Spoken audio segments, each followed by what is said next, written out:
Hi viewers, welcome to our channel. ప్రస్తుతం మనతో పాటు సీనియర్ జర్నలిస్ట్ దాము బాలసార్ వారితో మాట్లాడారు. నమస్కారం సార్. నమస్తే సార్, పవన్ కళ్యాణ్ గారికి డిప్యూటీ సీఎం అయితే కన్ఫర్మ్ అయినట్టు నిన్నే మనకు తెలిసిపోవడం జరిగింది. అయితే డిప్యూటీ సీఎం తో పాటు ఆయన హోమ్ అడిగారని కూడా కొన్ని వార్తలు రావడం చూసాం. మరి హోమ్ ఇచ్చారా, లేకుంటే వేరే ఇంకేదైనా షాక్ ఇచ్చారా సార్? దీనిపైన మీ ఒపీనియన్? మామూలుగా నిన్నటి నుంచి కూడా పవన్ కళ్యాణ్ కి డిప్యూటీ సీఎం అనేది చిరంజీవి గారు కూడా డిప్యూటీ సీఎం పవన్ కళ్యాణ్ కి అనేసి ఒక ట్వీట్ చేశాడు. అట్లాగే అమిత్ షా కూడా డిప్యూటీ సీఎం పవన్ కళ్యాణ్ అని చేశాడు. అందుకనే ఆర్డర్లో కూడా ఫస్ట్ చంద్రబాబు ప్రమాణ స్వీకారం తర్వాత పవన్ కళ్యాణ్ ప్రమాణ స్వీకారం చేశాడు. క్లియర్గా మొత్తం ఈ కూటమి ఆర్డర్లో first Chandrababu, second Pawan Kalyan, third Lokesh. ఇది ఆర్డర్. ఇదే ఆర్డర్ ఎన్నికల ముందు కూడా ఉంది. అందుకని చంద్రబాబు చాలా తెలివిగా ఏం చేశాడంటే, ఎక్కడ కూడా కాపు ప్రజలకు కావచ్చు, కాపు నాయకులకు కావచ్చు కోపం రాకుండా లోకేష్ని లో ప్రొఫైల్లో ఉంచి పవన్ కళ్యాణ్నే ఫోకస్ చేసుకుంటా వచ్చాడు. అది చాలా క్లవర్ ప్లే చంద్రబాబు చేసింది. లోకేష్ ని ఎక్కడ డామినేట్ చేయకుండా, వేరే చోట్లకి లోకేష్ని తిప్పకుండా, లాస్ట్లో మాత్రమే కొన్ని సభలకి లోకేష్ వచ్చాడు తప్ప బిగినింగ్ నుంచి కూడా లోకేష్ అండర్ ప్లే చేశాడు. ఎక్కడ కూడా పవన్ కళ్యాణ్ డామినేట్ చేయడానికో ఏ రకంగా కూడా లోకేష్ ప్రజెన్స్ ఎక్కడా లేదు.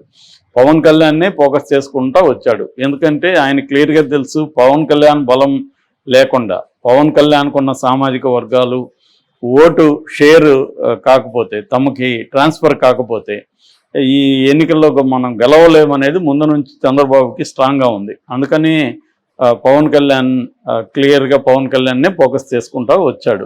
సో ఇప్పుడు కూడా గవర్నమెంట్ ఇది నిజానికి చంద్రబాబుకి ఏ రకంగానూ జనసేన మీద డిపెండ్ అవ్వాల్సిన అవసరం లేదు. క్లియర్గా 135 సీట్స్ తెలుగుదేశానికి వచ్చాయి. కానీ ఇప్పుడు పవన్ కళ్యాణ్ని స్థాయి తగ్గిస్తే అది మళ్ళీ ఎఫెక్ట్ అవుతుంది.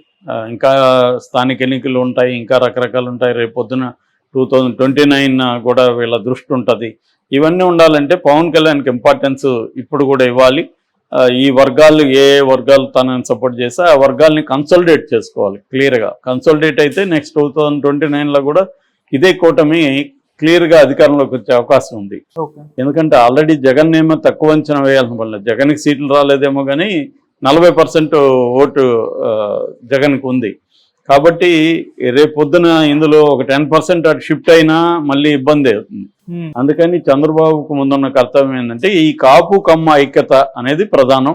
ఇది సిఎస్డిఎస్ లోక్నీతి పోస్ట్ పోల్ సర్వేలో కూడా వాళ్ళు కూడా క్లియర్గా చెప్పింది ఏమంటే, సామాజిక ఈ కూటమి అంటే ఈ సోషల్ బేస్ ఏదైతే ఉందో కమ్మ, కాపు, బీసీలు ప్రధానంగా ఈ 3 వర్గాలు కూటమిని సపోర్ట్ చేస్తాయి.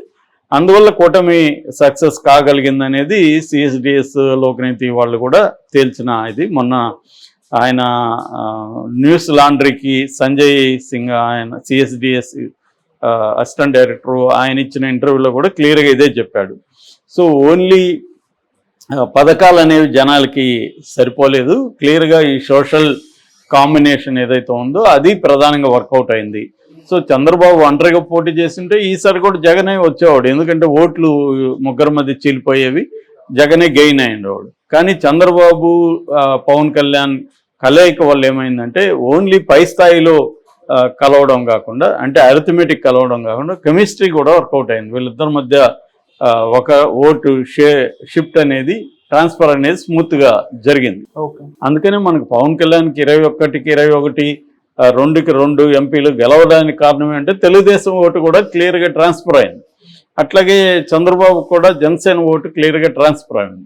సో అందువల్ల ఈ కలయికని, ప్రీపోల్ అలయన్స్ని పోస్ట్ పోల్లో కూడా తీసుకురావడానికి చంద్రబాబు చాలా జాగ్రత్తగా ఈసారి వ్యవహరిస్తున్నాడు. ఈసారి ఏంటంటే ఆయన ఎటువంటి మొహమాటాలకు, ఒత్తిళ్లకు లోను కాకుండా తను అర్థం చేసుకున్న పద్ధతి ఏంటి, తను దానిలో సక్సెస్ అయ్యాడు కాబట్టి దాన్ని కంటిన్యూ చేసుకుంటూ వెళ్తున్నాడు. అలాగా ఇస్తున్నాడు. కానీ ఒక వార్తలు మరి వీళ్ళు వైసీపీ వాళ్ళు పుట్టిస్తున్నారో లేదో తెలియదు కానీ లోకేష్కి పవన్ కళ్యాణ్కి మధ్య కోల్డ్ వార్ నడుస్తుంది. పవన్ కళ్యాణ్ని స్థాయిని తగ్గించడానికి లోకేష్ ట్రై చేస్తున్నాడు. ఎందుకంటే రేపొద్దున తనని డామినేట్ చేసి తనే చంద్రబాబు తర్వాత తనే స్టేట్ వైడ్ లీడర్గా ఎదిగితే తను వర్సెస్ జగన్ అయిపోతుంది తప్ప లోకేష్ అనేవాడు సైడ్ అయిపోతాడు. కాబట్టి లోకేష్ ఈ 5 ఏళ్లలో లోకేష్ ఒక స్టేట్ స్థాయి నాయకుడిగా చంద్రబాబుకు వారసుడిగా ఎదగాలంటే ఇప్పటి నుంచి బిల్డప్ చేసుకుంటూ రావాలి.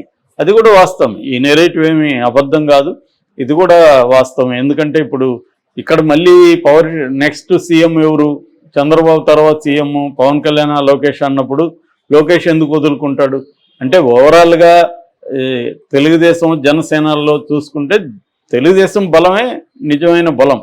అది యాడ్ అయి ఉండొచ్చు, యాడ్ అయ్యి తెలుగుదేశానికి ఊపు ఇచ్చుండొచ్చు. చాలామంది ఇప్పుడు అనలైజ్ చేసేది ఏంటంటే అసలు ఈయన తెలుగుదేశం బలమే సరిపోతుంది కదా, అసలు పవన్ కళ్యాణ్ కలవకపోయింటే ఇంకా బాగుండేది, లోకేష్ని ఈజీగా మనం ప్రాజెక్ట్ చేస్తుండొచ్చు, అనవసరంగా చంద్రబాబు పిరికోడు భయపడి పవన్ కళ్యాణ్ కలిశాడు అనేది కూడా ఇప్పుడు కొంతమంది విశ్లేషణ చేస్తున్నారు. ముఖ్యంగా తెలుగుదేశం సంబంధించిన విశ్లేషకులు ఈ విశ్లేషణ తీసుకొస్తున్నారు.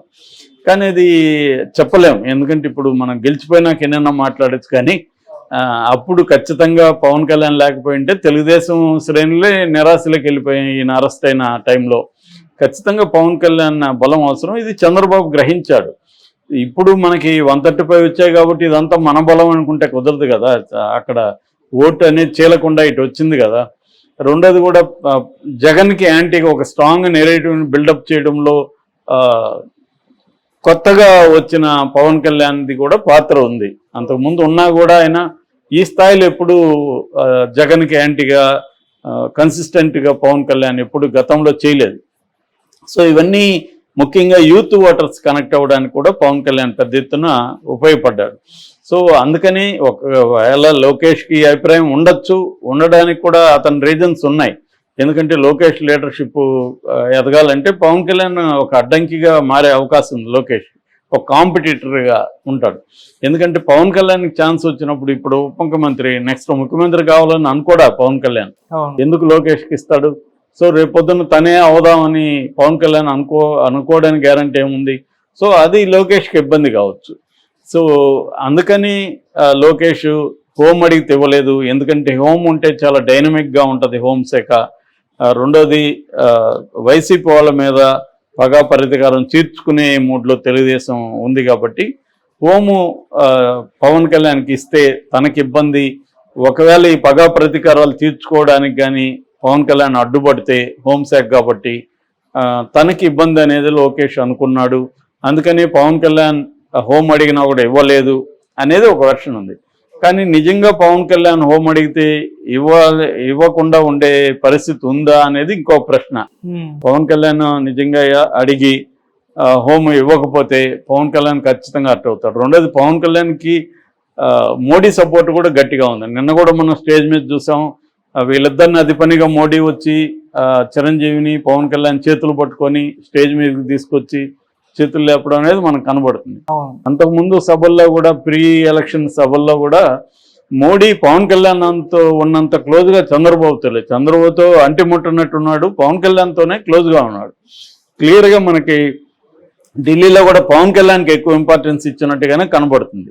సో మోడీకి ఏంటంటే ఒక లాంగ్ టర్మ్ ప్లాన్ ఉంది. ఇక్కడ పవన్ కళ్యాణ్కి ఒక 20-25% ఉన్న కాపు సామాజిక వర్గం స్ట్రాంగ్గా వెనక ఉంది కాబట్టి కాపు సామాజిక వర్గాన్ని కమ్మ సామాజిక వర్గాన్ని కలిపితే అంటే పురంధరేశ్వరి జూనియర్ ఎన్టీఆర్ని తీసుకొచ్చి వాళ్ళిద్దరిని పెట్టి వీళ్ళని కమ్మ కాపు కలిపితే బీజేపీ ఒక స్ట్రాంగ్ బేసు రేపు ఆంధ్రప్రదేశ్లో ఉంటుంది అన్నది ఒక లాంగ్ టర్మ్ మోడీ ప్లాన్.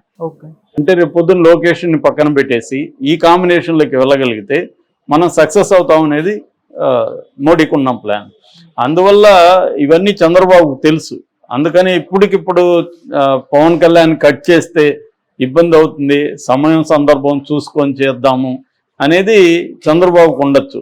అందుకని నేను అనుకోవడం లోకేష్కి ఇష్టమున్నా లేకపోయినా పవన్ కళ్యాణ్ కానీ హోమ్ కానీ అడిగితే ఇవ్వను అనే పరిస్థితి చంద్రబాబుకు ఉండదు అనేది నా అభిప్రాయం. హోమ్ని పట్టుబట్టి ఉండకపోవచ్చు.